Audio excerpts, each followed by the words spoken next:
এবার আর হলো না রূপকথার গল্প লেখা। আর্সেনালের কাছে ঘরের মাঠে ২-১ গোলে হেরে চ্যাম্পিয়ন্স লিগের কোয়ার্টার ফাইনাল থেকে বিদায় নিল কার্লো আনচেলত্তির রিয়াল মাদ্রিদ। অবশ্য চলতি মৌসুম জুড়েই বর্তমান চ্যাম্পিয়নদের সময়টা খারাপ যাচ্ছে।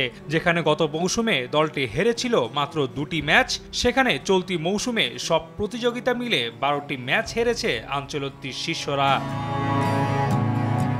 ফলে প্রশ্ন উঠছে এই ইতালিয়ান কোচের চাকরি থাকা নিয়েও। এমনকি খোদ আনচেলত্তিও বিষয়টি স্বাভাবিকভাবেই নিচ্ছেন। তবে ক্লাবের সিদ্ধান্ত যেটাই হোক, তিনি শুধু ক্লাবকে ধন্যবাদ জানাতে চান। কোচ বদলের সিদ্ধান্ত ক্লাব নিতে পারে, হতে পারে এবছর অথবা পরের বছর যখন আমার চুক্তির মেয়াদ শেষ হবে, তাতে আমার কোনো সমস্যা নেই। আমি যখন এখান থেকে বিদায় নেব তখন ক্লাবকে শুধু ধন্যবাদ দিয়ে যাব।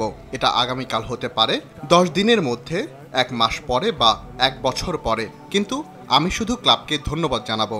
আমার চুক্তি শেষ হচ্ছে কিনা সেটা আমার কাছে কোনো বিষয় না।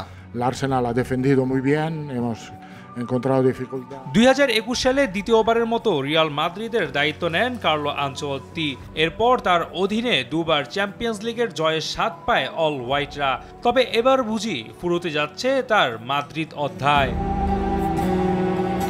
অবশ্য আনচেলত্তি যদি সত্যিই চলে যান, সেক্ষেত্রে তার পরবর্তী গন্তব্য হতে পারে ব্রাজিলের জাতীয় দল, এমনটাই দাবি বিভিন্ন স্প্যানিশ গণমাধ্যমের। আর রিয়ালের ডাগআউটে দেখা যেতে পারে দলটির সাবেক ফুটবলার ও লেভারকুসেনের কোচ জাভি আলোনসোকে, কিংবা আসতে পারেন লিভারপুলের সাবেক কোচ ইউর্গেন ক্লপ। রাফি আমিন, RTV।